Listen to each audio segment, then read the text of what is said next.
So this is Lena, 25-year-old female, wife of Mr. Ajay, 30-year-old male, hailing from Royapuram, studied till 8th standard, housewife by occupation, belonging to lower middle class, with an obstetric code of Gravida 2, Para 1, Line 1, last menstrual period of 12th October 2020, and estimated delivery date on 19 July 2021. She's been booked and immunized. She came to the OP with history of 8 months of amenorrhea and has been referred from the Royal PHC in the case of anemia. History of Okay. presenting illness. She has history of You lethargy finish your and history. You finish your history, then I'll tell you what all you. Okay. oh, Okay. okay. Yes, ma'am. Ah. Mm. Go ahead. Usually we like to say it as History weeks. of Okay. yes, ma'am. Weeks, Yes, ma'am. not 8 months, like 32 weeks or 34 weeks, like that. Okay. The Oh, gestation. okay, ma'am. Then it will be 32 weeks. Ah. 32 Okay. weeks of gestation. Okay. Okay. Go ahead. History of presenting illness. Mm. History of lethargy and easy irritability for the past 1 week. There was no history of swelling of legs, arms, abdominal wall, or face. No history of breathlessness, palpitation, chest pain. No history of bleeding per vagina. She was diagnosed as anemic during routine examination. Menstrual history. Attained menarche at 13 years. Regular cycle, that is 30-day cycle. Normal flow, not associated with pain and clots. Marital history, she married at the age of 20 years, non-consanguineous marriage and no contraception was used. Obstetric history.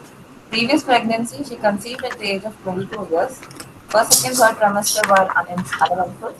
In the first pregnancy, she gave birth to a male baby weighing 2 kg, so most likely low blood 2 kg, via normal vaginal delivery at a government hospital. Baby cried immediately after birth. There were no postpartum complications, no NICU admissions. Baby exclusively breastfed for 6 months. Current pregnancy, booked and immunized at Royal How PHC. many Two months doses. after that? How many months after the first pregnancy she conceived? She conceived at 22 years. Is it important or not for your case? Yes, ma'am. It's important because if she conceived within less than 2 years, then it's less time for the INC So test. why didn't you ask when she conceived? Okay. Mm. Go ahead. Ma'am, like the last menstrual period was on 2020, and she conceived in 22 years. That's it. She conceived while she was 24 years, and she conceived last at 22 years. So it So is many, so many calculations we can't be doing in the exam. Okay. You have okay. to Okay. say conceived 1 year after her first pregnancy or last childbirth. Okay. It should be like that. You can't be calculating. Hmm? Okay. Okay. Ma'am, I'll mention Hmm. it.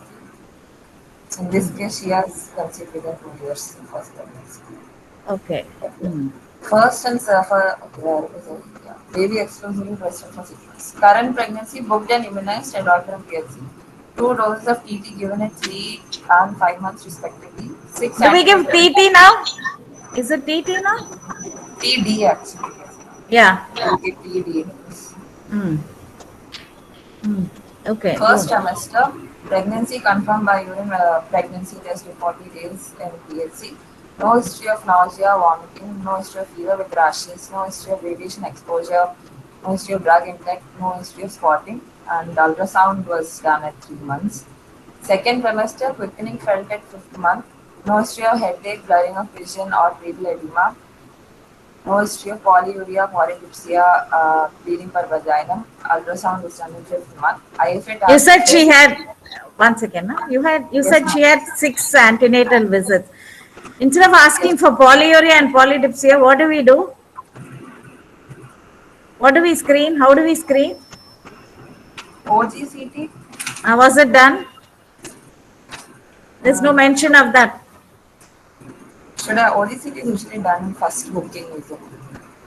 First booking visit we do. Okay, first booking visit. Ideally, it should be done, but most of them times, when is it done?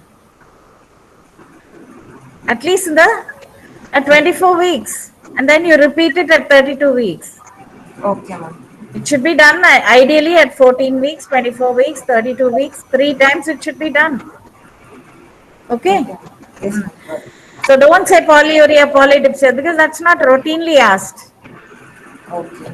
Instead of that, we are only asking for glucose challenge tests. We screen for them because we are ethnically we are prone to develop GDM. Okay, Okay, ma'am. Got it. go ahead. Third trimester, fetal movements were perceived well.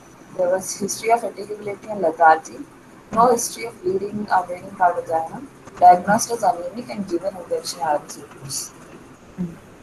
Past history, no history of hematemesis. What about iron, routine iron and folic acid supplementation? You have written anything in the IFA here, second? ma'am, second trimester. IFA tablets were given.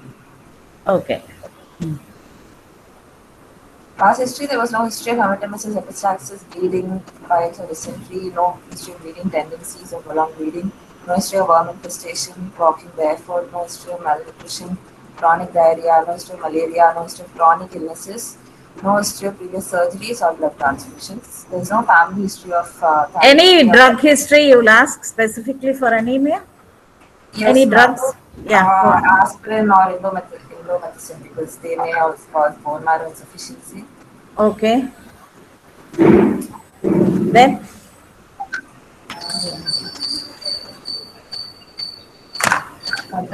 any other drugs? Any other drugs? Okay, you said aspirin, indomethacin. You can have bleeding. Okay. Any other drugs? Other drugs, We also no. say anti-epileptics. Oh, Anti-epileptics. okay. Why? There can be a folate deficiency in cases of anti-epileptic drugs usage. So you ask for anti-epileptics. And of course, rarely if they've undergone any chemotherapy, radiotherapy, that's a rare one. But usually you ask for anti-epileptics. Okay. Anti-epileptics, okay. Any phenytoin, phenobarb, all of them cause folate deficiency. Okay, Okay. ma'am. Then Um, you said no history of thalassemia, sickle cell anemia. Will she be able to tell that? How will you ask her? they have to ask if in their family they've had, yeah. What do you ask? You've written, you can't ask a patient thalassemia.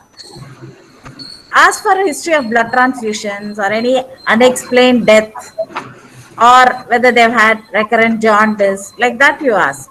Okay. Correct. No history suggestive of thalassemia or sickle cell anemia. Okay. Okay. Shall I continue? Yeah, continue. Personal history, she consumes mixed diet, normal bowel and bladder habits. Okay, you just stop with the history. Okay. Yes, ma'am. Can you just summarize your history for me? Sir, 22-year-old, right? 25-year-old now. Okay, 25-year-old, second gravida, para 1 live 1, LCB was, you said 3 years or 2 years or something. Now, I didn't understand the last one. LCB, last childbirth was 2 years back. Okay, 2 whatever years it back, is. yes, ma'am. Yeah, 2 years 2 back. years has come with history of 34 weeks gestation and anemia complicating. Anemia. Okay, what are all the, contributory factors in your history? I'm not asking. What all in your history, what importance will you give for a case of anemia complicating pregnancy? Is age important? Yes, ma'am, age is important. If it's a younger or a teenage pregnancy, anemia is most likely present. Okay, because her own growth potential, she'll be needing iron. So on top of that, she'll have a parasite inside her. So you'll say it's going to grab all the iron. So age is important. What about the parity? Okay, parity is important. We already said depending upon your last childbirth. Okay. Then occupation. In occupation in our country, you can ask for agricultural because there they will walk barefoot. Okay. So occupation is important. Okay. Same way, socio-economic class, you want to know if you're going to advise her on dietary history, you have to know her income. Income. So for that, you need to know the socio-economic status because malnutrition, all that you have to take into account. You can't be telling her eat badam when she's having an income of low income group, you can't be telling. So you have to tell the dietary history according to their income. So that is socioeconomic class is very important. Okay. Then, okay, what complaints will she come? Your patient came with lethargy and easy fatigability. Any Otherwise, other? they may have edema, swelling of the legs, Okay. arms, There or can be an associated hypoproteinemia, so she can come with pedal edema, she can come with breathlessness, palpitation, everything, which are even normal in normal pregnancy. So that is why we say hemoglobin estimation should be done at booking, and every time she comes into the antenatal clinic, your hemoglobin should be a must, because our place anemia is so prevalent. Okay. So this was diagnosed during a routine examination. Of course, menstrual histories, this is the only obstetric case where your menstrual history is going to be important. Why? Otherwise, menstrual history is only for like regularity of cycle and for calculation of your expected date of delivery. Otherwise, only here, if there was a previous history of menorrhagia, there can be a pre-existing anemia, and said here with the extra demand, she can go in for anemia. Okay, so menstrual history, the only obstetric case where your menstrual history is the flow is important is this. Okay, then yes, ma'am. what else? Then your previous pregnancy, you were saying previous pregnancy, what happened? Whether her antenatal visits were okay, whether she was supplemented with iron and folic acid, because there also she's had a low birth weight baby, right? Yes, ma'am. So probably she had an anemia even at that time. Yes, ma'am. Maybe she was in the latent phase where it didn't become evident, but the baby was a low birth weight baby. And there on top of that, she breastfed for 6 months. Whether the stores were replenished, whether she was given adequate iron during the lactating period. That is important. Same way, in the current pregnancy, you said she took iron and folic acid. What leading questions will you ask if you want to know whether the patient is compliant or not? She'll say, I took the tablet, but she may not have taken. So, how do you ask her? You ask for the color of the stool, right? Oh, okay. You ask whether what color is her stools, whether it is black.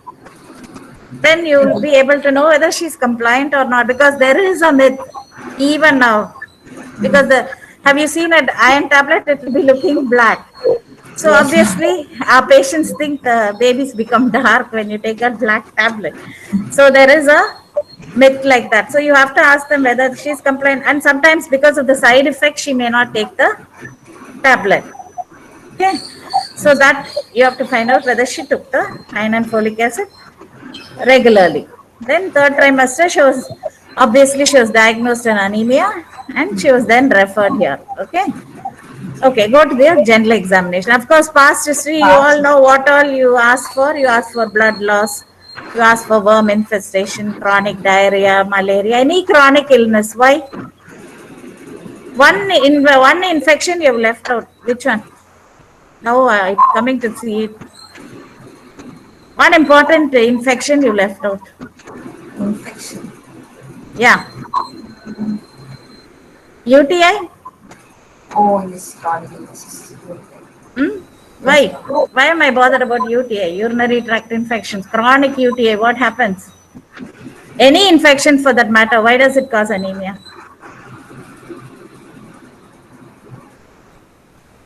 It decreases the erythropoietin, right? Yes, ma'am. Because of the interleukins and all that, they decrease the erythropoietin. So because of that, they can go in for anemia. That is why asymptomatic bacteriuria is very, very common cause of your anemia. So urine examination is a must. Okay. So I want chronic, to ask how chronic malaria causes the cause of anemia. that's because if you have splenomegaly or because of hemolysis, that you can go in for anemia. Okay. Okay. Go to the general examination. Patient Yeah. is moderately built and nourished. Pallor is present. No icterus or cyanosis. No pediatric. And then, 1 second, 1 second. For this case, when you see a heart disease or an anemia, you just put it as comfortable at rest. Because you want to give an opinion to the examiner that the patient is not in failure. So you want to say patient is comfortable at rest. Okay. Then, No pedal edema, generalized. where all you check for pallor? Where all you check for pallor? The conjunctiva, vulva conjunctiva, Okay. and nails, Hmm. lips, palms, soles, tongue. Sorry, not tongue. This one. Palate. Okay. This one. Okay. Go ahead. Serious. This one. Shall I continue? Cut it. Serious examination, S1 and S2 sounds heard, no murmurs were heard. Respiratory examination, normal vesicular bed sounds were heard, no added sounds. CNS examination, normal focal neurological, no focal neurological deficits. Breast and thyroid examination was normal. Vitals, pulse 86 per minute, respiratory rate 13 per minute, BP 120 by 80 mmHg, mercury, temperature afebrile, height 156 centimeter, weight before pregnancy was 51 kgs, current weight is 62 kgs, so it seems to be normal weight again. Okay. Obstetric examination. Inspection, the uterus is longitudinally enlarged, linea nigra and stria gravidarum is seen. All quadrants move equally with respiration. On sitting position, flanks are full. Palpation. Fundal height corresponds to 32 weeks of gestation. Flanks are full. Symphysis of fundal height is 32 centimeter. Abdominal girth. 1 second. This patient is, when is she due? Next month, 19th July. Then why do you say flanks are full? We usually say flanks full means it's a term gestation, right? She's corresponding to 32 weeks. Okay. Fundal grip, broad, soft, podalic pole felt. Umbilical grip, right side, multiple small nodules, probably lymph nodes, and left side, smooth curve, wrist and back, probably spine. First pelvic grip, hard, round, independently ballotable head is occupying the lower cone of uterus. Auscultation, fetal heart sounds heard on the left spine along umbilical line. Rate is normal 120 to 140 per minute. One more second. 120 to 140 is a broad thing. You're listening for 1 minute, so you just say whether it's 140. You're not a tachograph for you to say in range. Okay, you're listening only by 1 minute. That's all. Whatever you listen, you write. And the same way for the podalic bole, you always mention the velotability. It's not independently velotable. Broad, soft, not independently velotable. Podalic bole is felt in the fundus. Okay. Diagnosis: 25-year-old Mrs. Leena, Gravida 2, Para 1, Line 1, completed 32 weeks of gestation with LMP 12 October 2020 and EDD 19 July 2021. Who on examination presents with single live fetus and cephalic presentation with good fetal heart sounds. She is a case of anemia complicating pregnancy who has been admitted for safe confinement of pregnancy. Is it safe confinement or for treatment of her anemia, right? Okay. She's definitely there. She needs treatment for her anemia, evaluation and management of her anemia complicating pregnancy. What exactly does the term safe confinement for pregnancy mean when we say she is admitted for a safe confinement? See, at term, the same patient has been admitted at term. Then we will say patient has been admitted for safe confinement. Because every confinement is going to be, you need it to be safe. So why, or if it's just a preemie with no other complications, she comes from a far off place, then you can say she's admitted for safe confinement. Otherwise, it's an institutional care. Somewhere she's come. That's why she's come. Okay. If it's a previous cesarean, she's admitted for institutional delivery. Like that.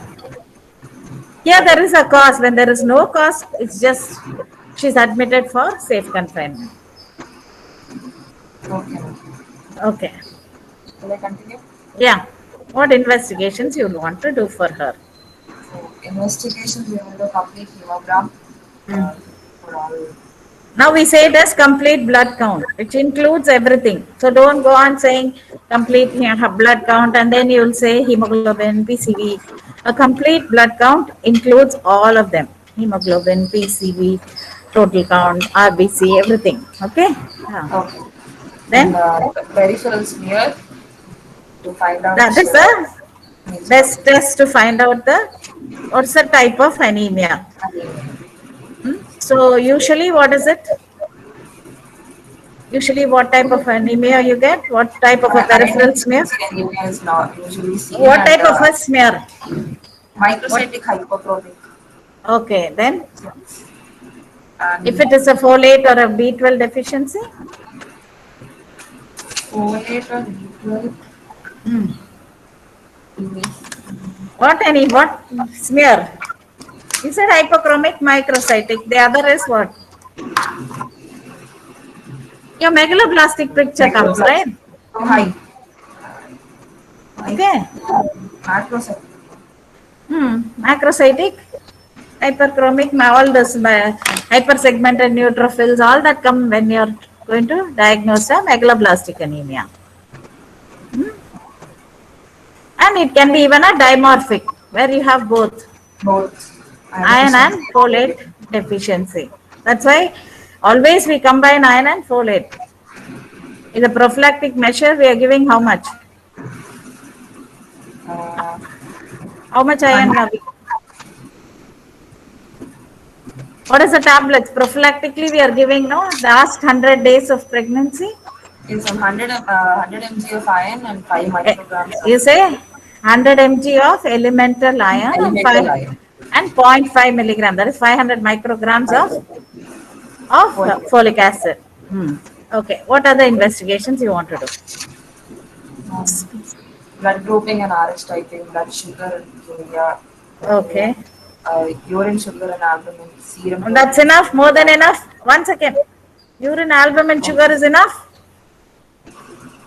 I went on telling something. Just albumin and sugar is enough. You don't want to see urine deposits for any pus cells. Acids for Hmm? infection, Yeah. for Because UTI. anemia itself is a prone for infection. And infection, I said, chronic UTI causes. It's a vicious cycle. So you have to see urine for deposit, microscopic examination for pus cells. You can see hyaline crust, granular crust, all that will say in kidney disease. Because we are seeing a lot of renal disease also now because they're all prolonged in their life expectancy. So they all become pregnant. So we are seeing patients with CKD also coming. So you have to do a urine routine examination. So you have to see, and if pus cells are more, you'll have to ask for a culture and sensitivity. Or if she has symptoms suggestive of UTI, you will send for culture and sensitivity. So always don't forget the urine examination. It's a basic thing which you always forget. So you have to remember urine routine examination.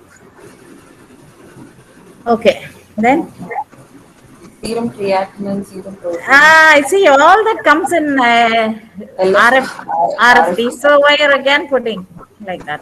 Okay. Yes, ma'am. Then thyroid Then I function tests as such, totally we don't do a full profile of thyroid. In pregnancy, we are only screening, we do only TSH. Okay. yes. So thyroid function test only if it needed, we'll do. Otherwise, usually only we do only a TSH. And of course, all your markers you'll do VDRL, HIV, HbA1c. Okay. Why an X-ray chest, ma? Your It's books will not write right. that. Your books will say X-ray chest to rule out pulmonary tuberculosis, but do we do X-ray chest?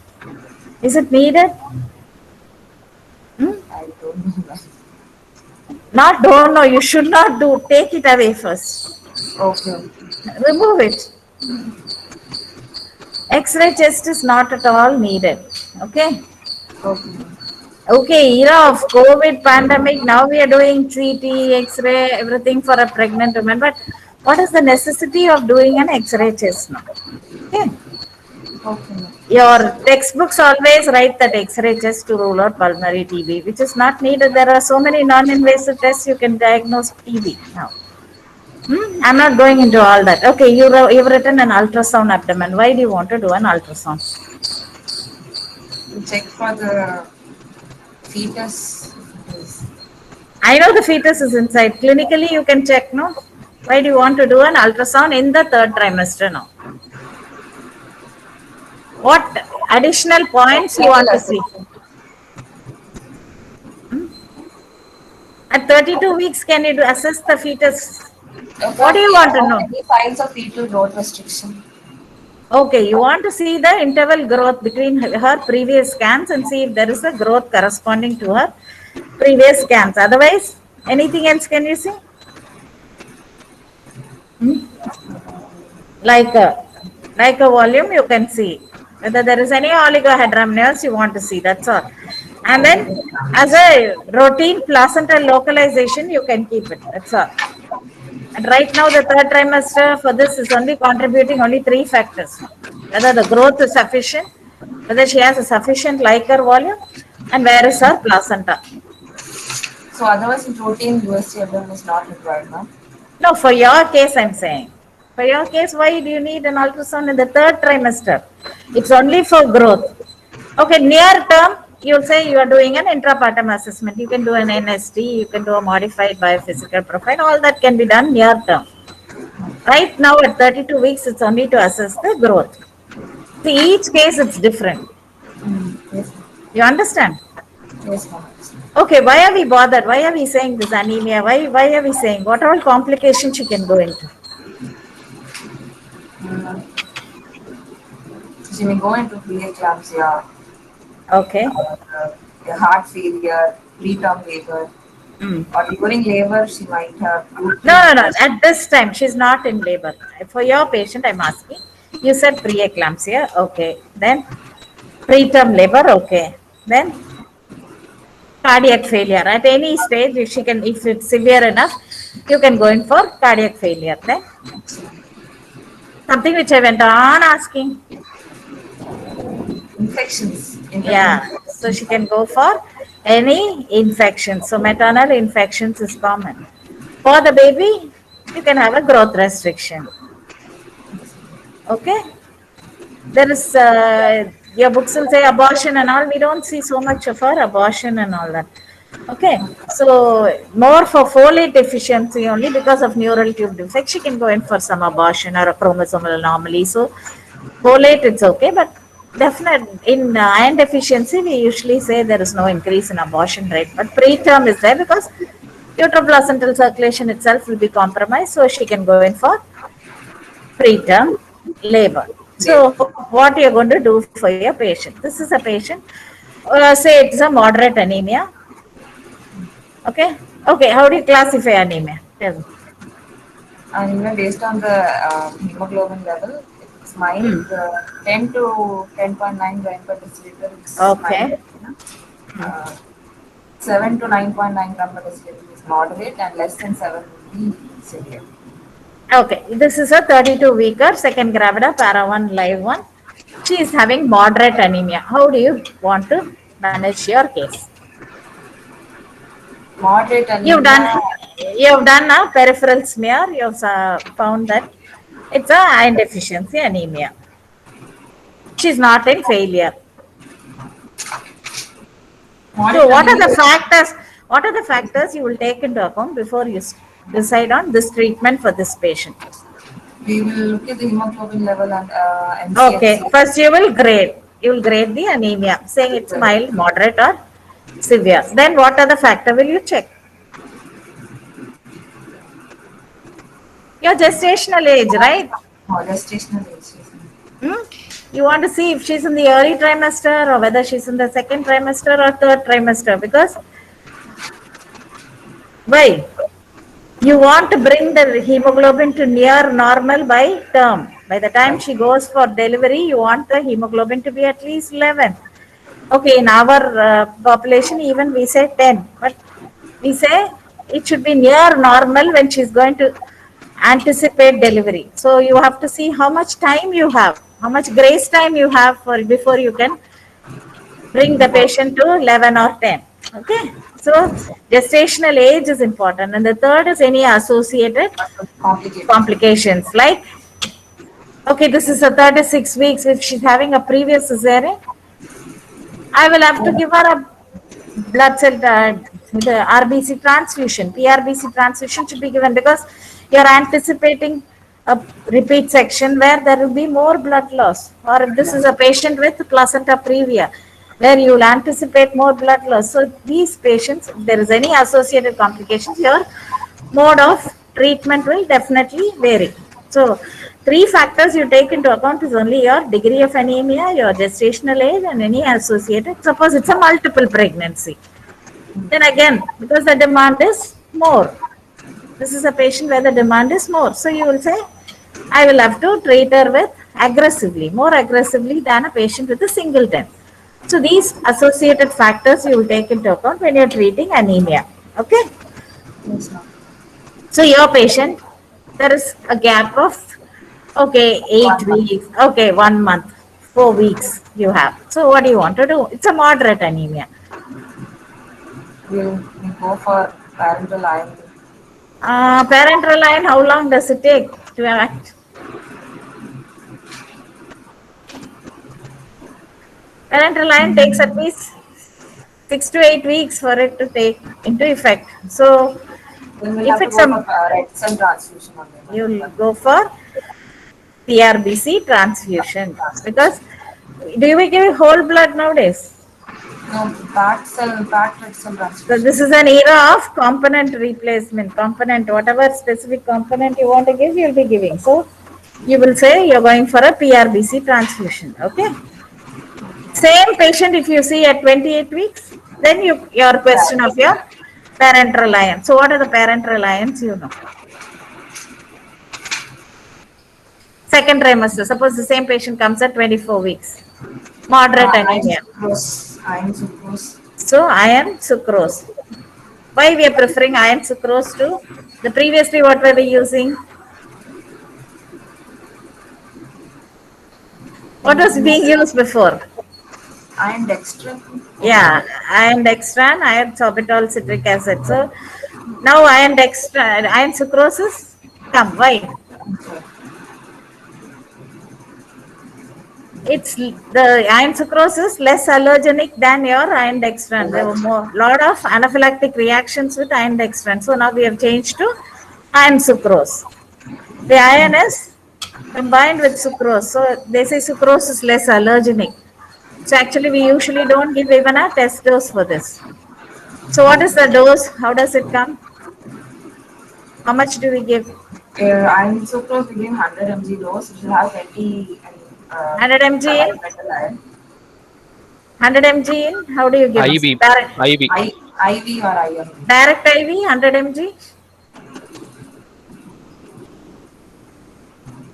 100 mg in? Infusion. No? Yeah, Saline how much? infusion. How much? How much? How much? 100 mg in 100 ml normal saline. Usually you should give it within 10 to 15 minutes. Okay, because if you delay, if you give it slowly, there is release of free radicals, so that will cause oxidative damage. So you have to give it fast within 10 to 15 minutes. So how do you calculate the iron dose? This is a patient, how much iron, how many iron sucrose I should give? How do you calculate it? There is a formula for iron requirement, right? There are so many formulas. Remember one, whichever you know, you tell me. There are umpteen number of 0.3, 0.2, 2.2, so many there is. Remember one. That's all. Almost 2.4 into weight in kilograms into hemoglobin deficiency in grams plus 1000 mg 1000 milligram. milligrams to replenish this dose. That Oh, is equal so usually we give either 100 mg or a day, alternate days you can give, or 200 mg on alternate days, or even daily you can give, not more than 600 to 800 milligram per week. So you say 600 milligram per week, that's all. You give 3 doses alternately you can give. Okay. And usually you'll calculate how many you want to give and then you titrate the doses accordingly. Okay. Okay. Then the same patient, moderate anemia coming in the first trimester, what do you do? First trimester, then go for oral. You can Uh, go in for an oral iron. How oral. much? What are the iron preparations? You know, oral preparations. It's ferrous sulfate tablets or iron Okay. polymetals tablets. Hmm? Ferrous sulfate, okay, then. There are so many combinations, no? Iron Sulfate, polymetals, iron okay. ferric and maltol. Oral preparations, you're saying ferric carboxymaltose. Iron polymetals, is it not a oral preparation?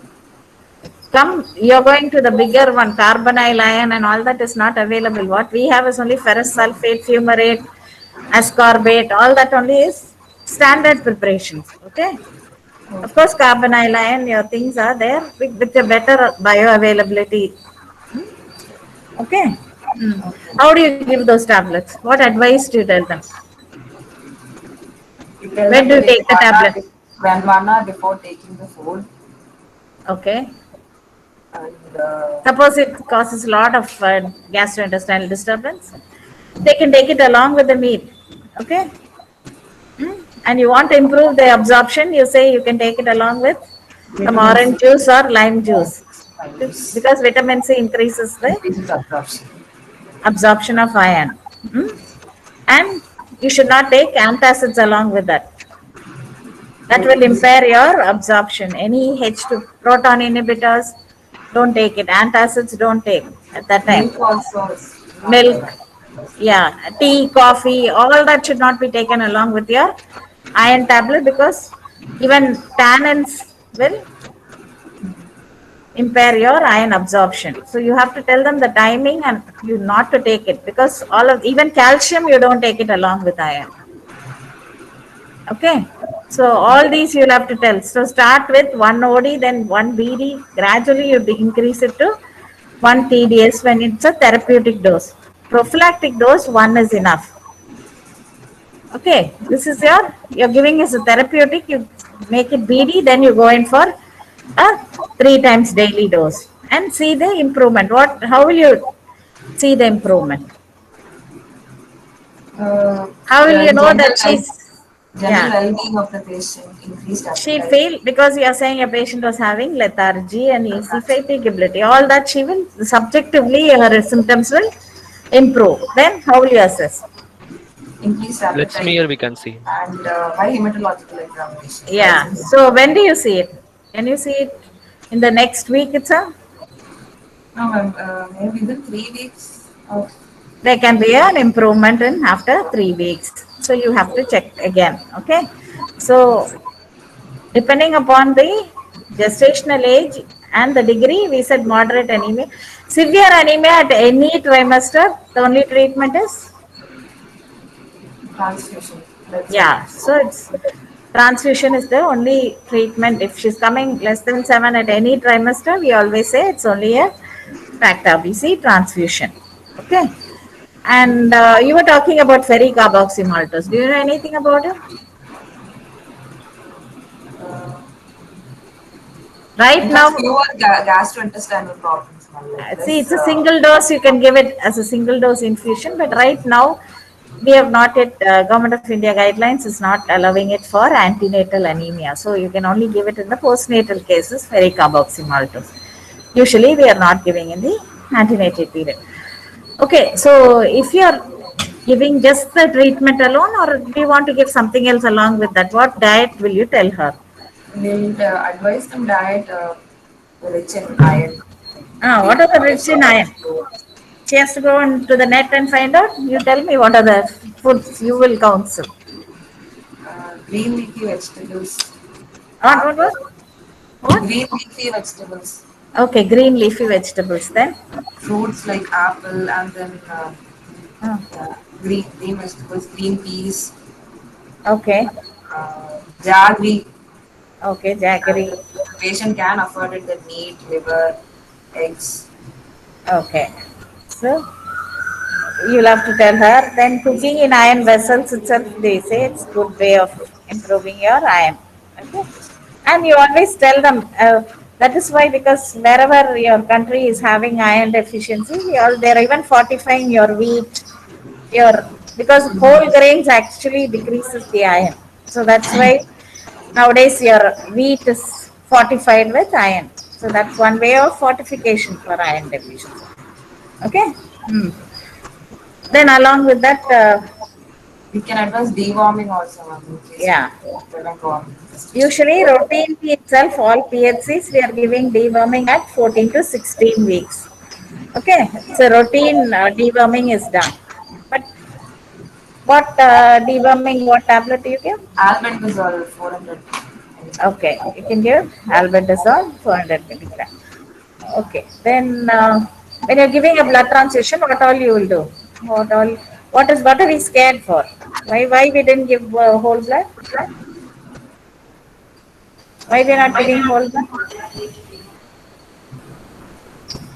She can go in for cardiac failure, right? Pulmonary edema, cardiac failure. That's why we are not giving whole blood. Hmm? Okay. Whatever is needed, you are giving. Okay. Okay. So you are anticipating because she's now in the decompensated phase. You shouldn't aggravate it and make it going for a cardiac failure. Okay. So you'll have to take all precautions. Watch for anaphylactic transfusion reaction. All that. Keep everything ready. All your emergency tray should be ready before starting a blood transfusion, and see that it is properly monitored throughout her transfusion. Okay. Okay, this is a patient. Suppose this patient is around term. She's come to the casualty with a hemoglobin of 8 grams. Okay, she is in labor. So she's going into the labor ward. What are you going? How are you going to manage intrapartum management of this case? You were talking about the antenatal management. You said, okay, the 3 types of management. You have oral, parenteral, blood transfusion. Okay. Now you tell me, this is a patient who's come in labor, gone into labor ward. So what are you going to do? We have to make the patient comfortable, lie her. Okay. Make You'll arrangements for oxygen. Okay.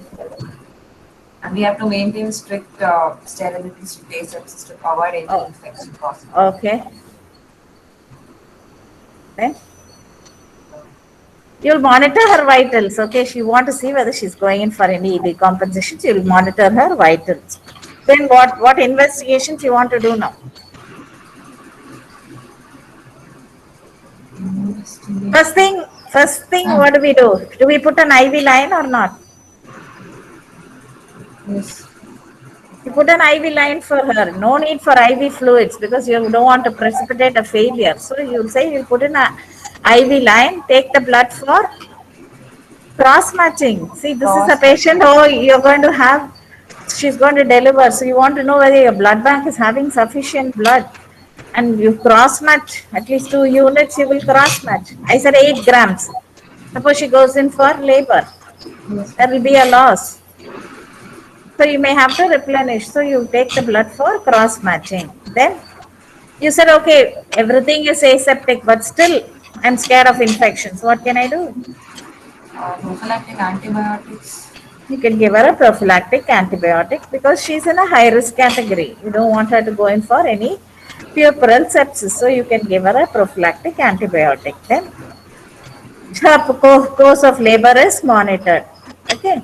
And then what do we do in the second stage? The second stage of labor is where you get the maximum cardiac decompensation. So these are again patients you don't want them to go in for a cardiac failure. So you always cut short the second stage. Okay, just like we say in a second stage, not oxytocin, that is third stage of labor. Okay, second stage of labor, you cut short by giving her helping her out when she's straining, when she's bearing down. That is the maximum period where your cardiac output increases. So you cut short that stage. So you will put up outlet forceps and help her out so that she doesn't strain. The maximum bearing down is when the baby is crowning and she's expelling the pushing effort. So you want to avoid the cardiac decompensation. You will say you will cut short the second stage of labor. And of course, third stage, you'll be very vigilant because even a normal blood loss Blood loss. can make her collapse. So, what are the intrapartum complications? One is cardiac failure, the other is Blood loss. even even normal blood loss she cannot withstand. Okay. So then post puerperium, what are we scared of? When you deliver an anemia complicating, what are we scared of in the puerperium? What complications can occur in the puerperium? Puerperal sepsis. Puerperal sepsis. Okay, puerperal sepsis then. And poor lactation. Okay. Then Puerperal venous thrombosis. Or that, yeah. And pulmonary embolism is also common. Okay. So puerperal sepsis, your delayed in wound healing, subinvolution, any wound, what is whether it's in a what? subinvolution? What is it? See, normally we expect the you after the delivery occurs, what happens? There is contraction and retraction. So the uterus comes down by a finger breadth every week, we say. Okay. So when there is some infection inside, it will not involute. So that is what we call it as subinvolution. Because there is some infection inside which is preventing the uterus to contract. So there be a delay in the involution. So suppose you see her after 2 weeks, usually the uterus will go into the pelvis. So it will still be remaining at the umbilical level. Then you call it as there is subinvolution. Okay. So whenever there is infection, this happens. So like your nausea, vomiting, diarrhea, you can always say puerperal sepsis, subinvolution, failed lactation for a lot of puerperal complications. Like any overdistended uterus, all those you'll have this complication will occur. But we are very scared of venous thromboembolism and pulmonary embolism, venous thromboembolism.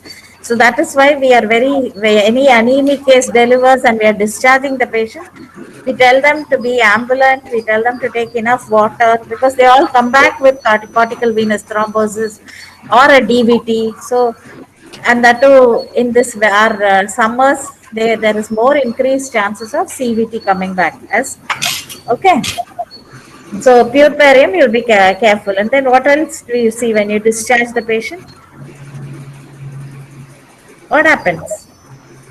You're going to advise on exclusive breastfeeding for another 6 months. So now is the patient, all her stores are depleted. So you'll have to give her for another Iron supplementation. iron supplementation has to be continued. It's a therapeutic dose again for another 3 months till she comes back to you again for a follow-up. You tell her to take iron as long as she's breastfeeding the baby. Okay. Will the baby be anemic? Oh, and initially it won't be anemic, but later stage. Usually, I said the baby is like a continuous parasite, so it will take all this thing. But again, at birth, if you see the hemoglobin, it will be normal. But again, the baby also, the stores will not be there.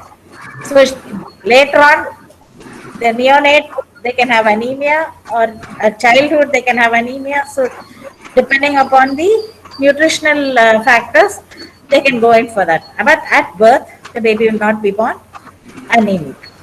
Okay.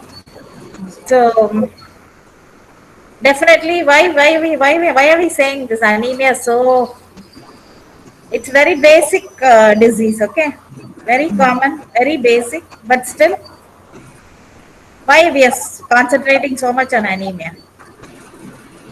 It's widespread, it's really common, and its complications are prevented. It's a preventable tragedy, and why? Because 20% of our maternal death directly anemia will be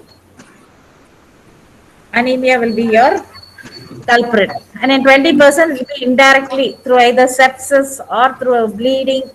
It can cause maternal morbidity, and this is a disease where the treatment is so cheap. Iron tablets are very cheap, easily available. Universally, you can get this tablet. This is not some costly treatment like your life-saving treatment and all that. Whereas, in spite of that, we are having so much of prevalence of anemia. Okay. So what has the government done for you to decrease anemia? So have you all done? You finished your community medicine. Yes, ma'am. So a homework for you is write all the programs which, The anemia Mukt Bharat. yeah, And then during go back, pregnancy. go back to your community medicine and tell. Okay. Yes, Right now in the pregnancy period, that is for adolescent anemia. it also. Okay, weekly infection, weekly injections, all those you have to know. Okay, basically it's integrated into your anemia and pregnancy. And during the antenatal period, what programs are there? What is the government of Tamil Nadu is doing? What is Muthulakshmi Reddy? Muthulakshmi Reddy benefits Okay, so along. what do they give in that? There's monetary help and Yeah, kits are given which has all supplement like iron, yeah. calcium, So folic you have acid. iron supplements. So you should know what are all the things you get at what is the nutritional kit has. Okay, these are all extra points just for you to know. I'm asking all this. You should know monetary benefit is also to prevent your anemia only, So that is the reason. And then after delivery, we give them Janani Suraksha Janani Yojana. Suraksha Shifu. So these are some of the programs. So you just go back to your community medicine books, you'll have more programs you can keep it as a homework. Because just write down what all you know, what are all the programs you know, you can write. Okay. Okay. Will you give it to me? Hmm? This one?